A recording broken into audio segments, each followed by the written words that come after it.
Welcome back to the Pro Wrestling Report on 540 ESPN, streaming live at ESPNMilwaukee.com and PWRshow.com. Damian Nelson, the man they call Meathead, the Cos, and David Hero. We are live Monday night, June 22nd, 2009, and we are very honored and privileged to have a very special guest with us. We're welcoming to the program for the very first time Sean Waltman, better known across the world as X-Pac. Welcome to the Pro Wrestling Report on 540 ESPN. Well, thank you very much, fellas. Hey, what's going on? Who just said that? That's Meathead. What's going on, X-Pac? Sean, like buddy. Stoned or something. No, he is. Me. He is stoned. You've just given out a secret. X-Pac, Sean Waltman, we got a lot to talk about. We're going to go ahead and try to go over as much as we can in the short time that we have, but a career that started back in 1992 in professional wrestling. We've seen you in WWE, WCW, TNA wrestling. Sean, update the wrestling world listening to this show right now as to what you've been up to over the last few months. Well, I've been moving around quite a bit, here recently. First of all, I started in 1988. I'm sorry, the intern prepared the wrong information. Of my career. I moved to Minnesota in '89. I went to I was in Global Wrestling Federation in '91 on ESPN. That was my first national exposure. '93 is when I ended up for WWF. But okay, fast forward. Right now, I've been doing a lot of conventions, a lot of the comic book conventions, wrestling conventions. A lot of things where I can be interactive with the people. It's something I like to do. I really like to get out there and meet the people because they, so many people tell me things that, help remind me, sometimes I forget, they help remind me that I was, Well, I can imagine I played an important part in their childhood or whatever, however you want to put it. It's just something that makes you feel good, and it makes them feel good, and everybody wins. Hey, Sean, Dave Hero. What up, Dave? Hey, man, I'm doing great. You're like the only guy that's ever successfully been a part of the two biggest wrestling factions of all time. Well, the only NWO and DX. The only guy still living. I mean, Rude was, but he never got in the ring. He just kind of, was the outside guy with the briefcase. But for you, what was more fun, NWO or DX? Overall, I'd have to say DX. When we could just do anything we wanted. And we did. Now, when you say anything you wanted, you mean that tell me you guys had full creative control over everything you did? I'm not saying we had full creative control, over the shows or anything. I'm just saying we did what we wanted. Yeah. With what we had to work with. Sean Waltman joins us on Pro Wrestling Report on 540 ESPN and ESPNMilwaukee.com. Sean, are you watching any wrestling these days? I just got finished watching Raw. And what do you think? It was all right. It wasn't great. I was surprised that it was a show that it was the go home show for a major pay-per-view. Sure. Do you think that the fans are getting a refund? I'm not sure. I would hope so. I mean, I don't understand. I don't know how they could get around it without really pissing a lot of people off. Oh yeah. Dave Hero, Damian, and myself all have a bet for $1 that they are not getting refunded. I believe that they're going to get the refund. I think they're going to get the refund. I mean, the people got the commercial free. Yeah, well, that's a good point. Well, let's go back a little. Let's go back to 1997, I believe it was, when you came back to WWE from WCW and joined D-Generation X. And as you said, that's one of your best memories in the business is being a part of DX.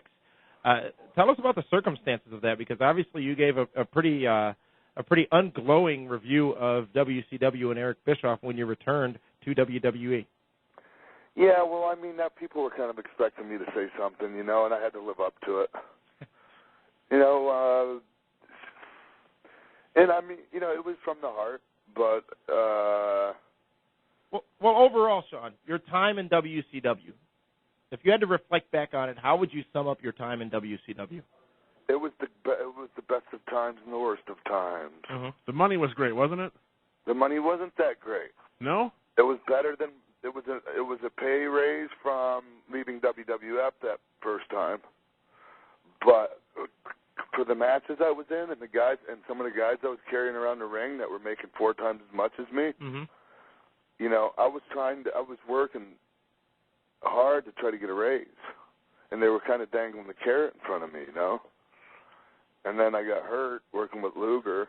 I broke my neck, and then had to get, you know, surgery. So that went the raise, you know. I mean, I worked for over 2 weeks with the broken neck, you know, just because I didn't want, because I wanted a raise. His team, yeah. You know, I thought I deserved one. You know, we came off of a really good pay-per-view. The what was it called? Damn it, the one with Flair and Piper and Green versus me, Kevin and Scott. Oh boy, that must have been a bash. You're going way back. It must have been a bash. Yeah, well, we tore it up, man. We rocked it, and so I was like trying to, off of that momentum, trying to get a raise. So, but then I got put on the road, like even if it wasn't a booking for me, when Scott was messing up real bad, like I was in charge of babysitting him, like, you know, making sure. You should have been the highest paid guy out there for doing that, huh? Yeah, but my money didn't change. I still got the same amount of money. I was just on the road 26 days a month. You know, babysitting Scott Hall? Well, I don't want to use the term babysitting because but but that's what it is. Baby, but right. But that was kind of how I felt, you know, and I wasn't getting paid any extra, and I was miserable. You know, and things were always a mess. Even when things were great, they were a mess. They were chaotic. When you first got your break, Sean, in World Wrestling Entertainment back in 1993, we remember the feud, obviously, with Scott Hall, Razor Ramon at the time. And how was that? How was the feeling of just being in the big league, if you will, at the time, WWF, being on Raw on Monday nights and winning all those matches that, you know, a lot of people didn't think you could win? Well, you know, here's the thing. I never thought I would get a call from them. You know, I thought that if at all, WCW would have been the more open-minded, you know, about, you know, bringing me in. Yeah. Because of, you know, their use of smaller guys and whatnot. But really, Vince had, that was all Vince's idea, you know, the big upset on Razor, and that wasn't really like the main angle. That was just like a side angle for Scott, you know, and it just worked. Like I mean, it was like Babe Ruth. I mean, we hit it out of the park on that all the way around. Scott, myself, Vince, for, you know, his vision. But that was designed to turn Scott babyface. Yeah. Speaking of babyface, tell us about the diaper match. Whose idea was that? I don't know, but Jim Cornette came to try to sell me on it right before the match, and was trying to tell me how it was a good thing, and I just told him, I said, bullshit, you know, this isn't a good thing. It is what it is, and I'm going to do it, but don't think I have to like it. You know, it's not. There's no way you can tell me there's some upside to me getting a diaper put on me and a bottle of baby powder, and I mean, it came off. I did what I could with it, you know. I mean, it came off as entertaining, but and he was leaving the company. Right. You know, I mean, that's just, Well, and you followed shortly thereafter to WCW. Yeah. Obviously part of the Outsiders, known as Six Pocket in WCW, but then made the decision, of course, to come back to the WWE or WWF or whatever. Well, I was helped along with that decision by Eric. Mm-hmm. You know, and I didn't want to. I didn't really want to go. I truly didn't want to go back to WCW, and that's where Eric was. I don't know where he was lost in the fact that he thought that, you know, WCW was this big utopia, and that I would never, like, he wasn't worried 1 minute about me going to work for Vince because he thought I was just dying to come back to work for him. Yeah. Meanwhile, I'm sitting at home watching Austin and, you know, Rock, all these guys that are starting to make some noise and catch on with the people, and I could tell it was a phenomenon in the making. Do you think those times can ever come back again? I mean, will there ever be another Attitude Era in No, wrestling? but there will be something comparable to it that will blow the roof off of the wrestling business. Well, more importantly, though, Sean, we talked about a lot on this program how it's fairly obvious that in general, wrestling fans don't care as much as they used to care about the product and the specific performers in the product. Well, how do you get? You can watch it. I mean, it's evidence in the show tonight. There was a lot of big marquee matchups on that show, and back in those days that you're referring to, there was an electricity in the air in those arenas where there was no dull points in as far as crowd response, energy of the people. Like, I mean, we were at a fever pitch all the time. Everybody meant something back then. Yeah, also. and the characters were very compelling, and that's what it's going to take. It's going to take more than what we've got to offer right now. Somebody new is going to have to come along, or somebody's going to have to come along and capture the people's hearts again, really. One of the things that I've always heard is that wrestling is hot when there's more women in the crowd. Well, there's a lot of hot poon in the crowd. Wrestling is hot. Yeah. Like when that hot blonde, when I wrestled Rocky, pulled her shirt up and showed her boobies. When DX was hot, there were a lot of women in the crowd, definitely. Hoping they would be that girl. She was hot. Sean Waltman is joining the Pro Wrestling Report on 540 ESPN and ESPNMilwaukee.com. Sean, talk about the difference between WCW and WWF, WWE. Was there a major difference at the time when you wrestled? The non-obvious differences. Right. Yeah. The difference is us as fans and You mean the difference is that not necessarily the person at home Correct. watching could see. Correct. We're talking about the Yeah, organization. it was like apples and oranges. The behind-the-scenes organization, the efficiency of how things were done, the being prepared to go on live instead of still jotting down on a yellow legal pad 30 minutes before we're supposed to go on live, like we were doing in WCW. I mean, it's amazing those shows came off and were as good as they were, considering there was times when we had nothing. Because of, everybody had their creative control, and, there's a lot of paranoia going on. Right. Now, when WCW essentially collapsed, meaning it was canceled by, the AOL Time Warner Company on its networks, and WWE subsequently purchased the brand. Yeah, and they artificially lowered the price of the company. There was something fishy about that deal. Oh yeah, it was a fire sale. Yeah, they were basically giving it away. But did WWE handle their acquisition of WCW correctly? Meaning, did they get as much out of it as they could? You were certainly part of that company and part of the business when that happened, being involved in the invasion angle. And a lot of people, including myself, have said that just could have been huge, but for whatever reason, it seemingly did not go as far as it could have gone. I'm gonna go out on a limb and say that it wasn't in Vince's mind meant to be that huge, because if it was, it would have been. It was more of just a, it's like, he won. Yeah. He won, so he gets to show it off a little bit. But do you think, was there truly a burial of WCW? Sure. Absolutely, in my opinion. And right now, I think we'd be having a lot different conversations with even each other and a lot of the people that we have on this program if WCW could have been kept around, not in its form that it was in when it was sold in 2001, but I think had WWE handled it properly, had it been kept as a distinctly different brand, much like, it's funny because what they're doing now, or trying to do anyways, with the three brands, Raw, SmackDown, ECW, is what they could have had they given the proper respect to the history and the following that WCW did have. They're doing more now with that than they did back then. Right.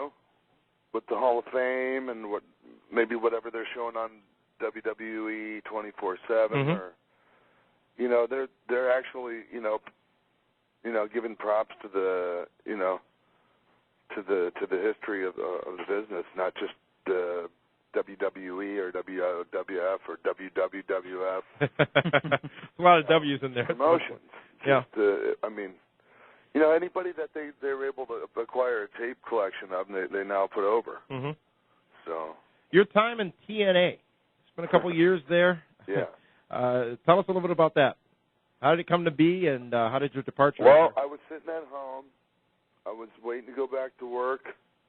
I'd gotten hurt working a cage match in Jericho where I took a power bomb up top of the cage. So I was out for several months. They didn't know what to do with me because the X Factor thing really was kind of, I mean, it was fun. I liked working with those guys. Yeah. I don't know if we necessarily had a chance. Mm-hmm. But anyhow, so I'm sitting at home. I got a phone call from Jerry Jarrett. It's like, hey, Sean. We're going to, and he laid this business plan on me, and I kind of, and he was excited about it, and mm-hmm. I was thinking about, okay, that sounds good, but Jerry, here's the thing, I have this, they're going to bring me back, and I'm going to get this last push here, the NWO, and for Vince, Mm-hmm. So let me go back and do that, and let's see what goes with that, and I'll call you. Yeah. And you ended up winning the X Division Championship shortly after entering the company. Yeah, but that was a lousy way to win any title, Mm-hmm. There's just, there was a lot of major disagreements between TNA and I. Yeah. Well, let's play a game, Sean. And this game is called Word Association. Yeah. We say a name, an event, a person, whatever. You tell us the first thing that pops into your head. And this is always the most fun thing that we do when we have guests on the program. Well, it's up to you and what your words are. Oh, well. Well, we don't want to get the FCC upset tonight. We are on late. Yeah, we wouldn't want that. Would we? We wouldn't want that, of course. Suck it, by the way. I got 2 words for you. The first name is Vince Russo. I like Vince. I made a lot of money when Vince was writing TV. I think he needs to have a. I think it's been talked about before, but Vince Russo's he's a good asset. He mm-hmm. needs to be kept on a leash a little bit. Yeah. He needs to be edited, if you will. Dusty Rhodes. If you will. Dusty Rhodes, as you're alluding to. It's funny that we've mentioned on this very program that Vince Russo always, when Vince was doing his best, it was always said that he had a Vince McMahon to kind of bounce off, where Vince kind of said, no, don't do that. That's too much. Well, see, he had all of us. Mm-hmm. It wasn't an ego thing. It was like, Vince would call me on the phone, hey, this is what we got for you, Mm-hmm. I'd tell him, what if we tweak it a little bit? Or I'd tell him, that's a bunch of crap, Trying to watch my mouth, fellas. It's okay. You're doing a great job. But, sometimes I go off on him, and he's real sensitive. He gets pissed off. Yeah. The next name is Dusty Rhodes. One of my all-time favorites, but, I wasn't a fan of his booking in TNA. I think it was pretty vocal about that. But, in his own way, Dusty is one of the best ever. I wouldn't go back and watch his matches on YouTube to reaffirm that statement, because it was a different era, and he was the Pied Piper, and people came out to see him, and they loved him, and I did, and that son of a bitch. You know what? I was the only one in the Bayfront Center Arena, and I walked up to him and I said, "Can I have your autograph, Dusty?" It was just like him and me there. There was nobody else going to come up and bother him, and he's like, "No, son." No. Yeah. No, son. Yeah. Yeah. And I told him, 18 years, however many years later, when I was mm-hmm. around him in WCW, I'm like, you know what, Dusty? I said, I'm a Dusty Mark. I said, but you know what? This is what you did to me, and I just want to let you know that. All right. Here's another one. Wrestling Society X. a lot of potential and get the plug pulled on it really early before we could, really get the, to where we could really get a good groove going, and figure out what wasn't working and what was. And, Kevin Kleinrock is, I'm a big proponent of his. Mm-hmm. He's got a lot of creativeness. Well, and the thing about WSX is it was distinctly different. It was very different from anything else out there. It was exciting. Yeah. Granted, at times it was a bit over the top, but that's what was interesting about it. It actually took me a week, too, to get into the ring announcer. The ring announcer, after, you got used to his style, he actually, I thought he was a great part of the show. The musical act before the wrestling started. I wanted to kill that guy. I wanted to be the first one of all the boys that actually came in the ring and just beat the living daylights out of that guy. Sean Waltman, we're going to see you here in southeastern Wisconsin at Romines on August 8th. You're going to be going up against Al Snow for GLCW, the GLCW World Championship. That's tickets are available, and you can get more information at blizzardbrawl.com. That's August 8th, X-Pac versus Al Snow. And I'm going to be at Wizard World in Chicago for the day before that day earlier on in the day. August 7th, 8th, and 9th, you'll be at Wizard World Chicago. Yeah. Yes. And hopefully a lot of the people from Wizard World will come down and see me wrestle at, Milwaukee there. I'm looking forward to locking up with Al again, He's a consummate professional. And Job Squad versus DX. Well, and we had Al on this show back in February. He commandeered the airs. He went 69 minutes. 69 minutes? Oh, yeah. 69. It's a 2-hour show. He took over half of it. But it was good content. He had a lot to say. Yeah? Yeah, he had a lot to say. You know what? He's an intelligent individual, and he's got his opinions. And, if I was sitting at home, I'd be interested in listening to him. Yeah, well, it's still available on the website, www.pwrshow.com. Well, and Sean, we're going to look forward to seeing you. We'll all be at that show on August 8th, so we'll look forward to seeing you live and in person on that night at Romines on the south side of Milwaukee. Sean, thank you so much for giving us some time here. Oh, man, you know what, guys? It was absolutely my pleasure. All right. And to all the people out there listening that are coming to the show, feel free to bring me gifts. of the herbal variety, by the way. Duly noted. Sean Waltman on the Pro Wrestling Report on 540 ESPN and ESPNMilwaukee.com. ESPN.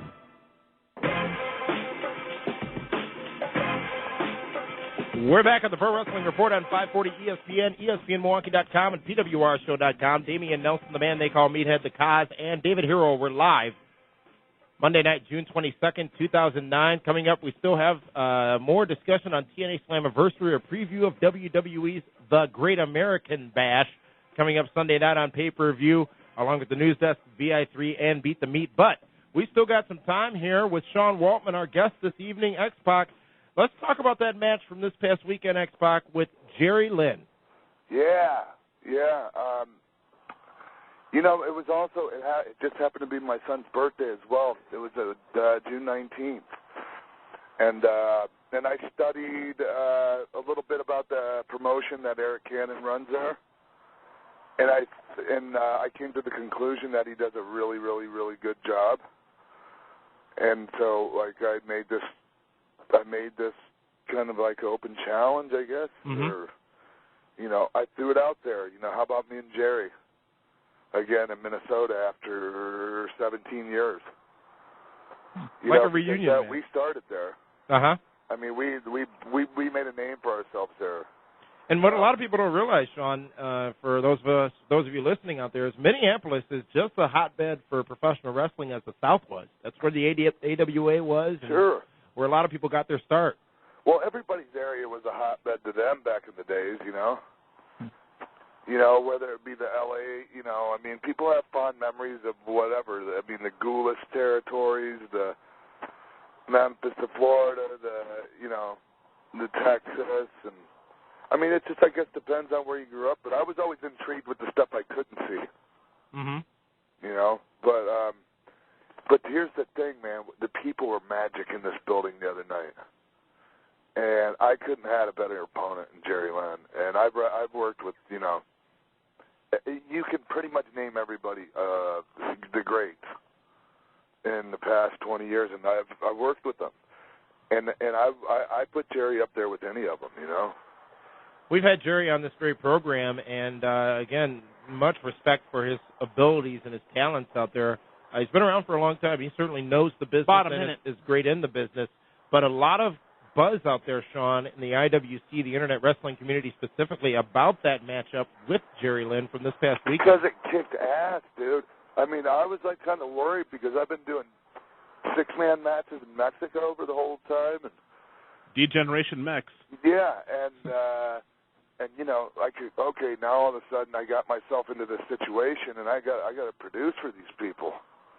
I had no doubts Jerry would be able to, but I'm thinking, you know, I got a torn ACL, and I just did a dive like a Triple Mania a few days earlier off the top to the floor, and the guy missed me, and I just totally wiped out. Ouch.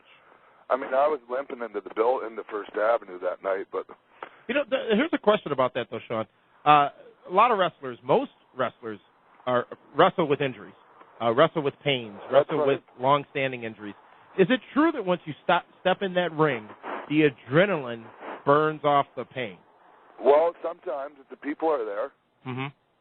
You know, if you go out there and hear the crickets chirping, I mean, it's not going to do much for your adrenaline. Yeah.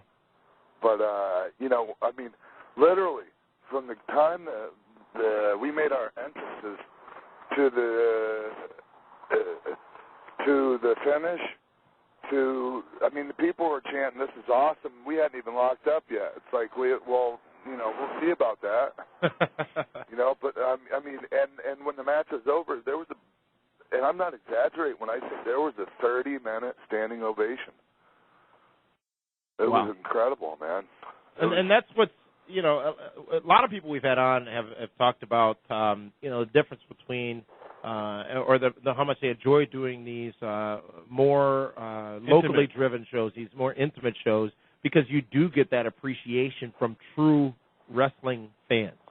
Yeah, plus everybody was, you know, pretty drunk too, which always helps. Sean, if you weren't wrestling or had that career path, what do you think you'd be doing today? I'd be dead or in jail. You sound poor Frank. Frank didn't expect I was thinking a little bit of few bad places to be, but no, I don't. I honestly don't know, because from the time I was 10 years old, I had a one-track mind. I was going to be a professional wrestler. Okay. And I visualized that in my mind, and that's exactly what I did. And who trained you? The great Boris Malenko. Okay. And the great is the proper name for him, because he was. Absolutely.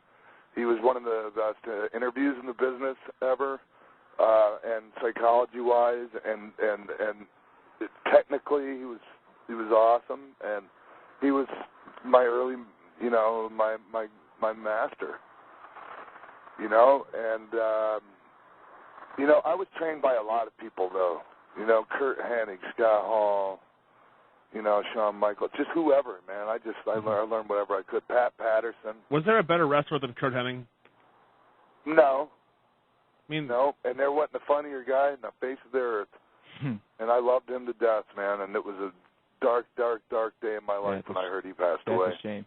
It was a shame. Hey, Sean, now that you're, you know, being a part of the Wizard World and the Comic and Toy Fair conventions, how are those fans compared to wrestling fans? They're good. There's a lot of the same people, you know, because everybody was watching wrestling back then, man. Yeah. You know, and it's a nostalgia type of thing. I mean, where else can you go to see Lou Ferrigno? You know, I got to see Edward James Olmos, Admiral Dama from the Battlestar Galactica series. That's right. And I was marking out so huge, like, but not trying to show it, and like he was kind of a dick, dude. But I didn't care. I just wanted a picture with him. I can still respect him for even if he's a dick. You know? Absolutely. I just couldn't believe, like, you know, like I was about to tell him, you know. Actually, I did. I said, yeah, I heard you were kind of a dick, but I'm still a huge fan. Well, Sean, right now, the question that's blowing up at pwrshow.com and our live chat that's going on, the fans want to know, are you in talks right now, or are you considering a return right now to any of the three, to WWE, TNA, or even going to Ring of Honor?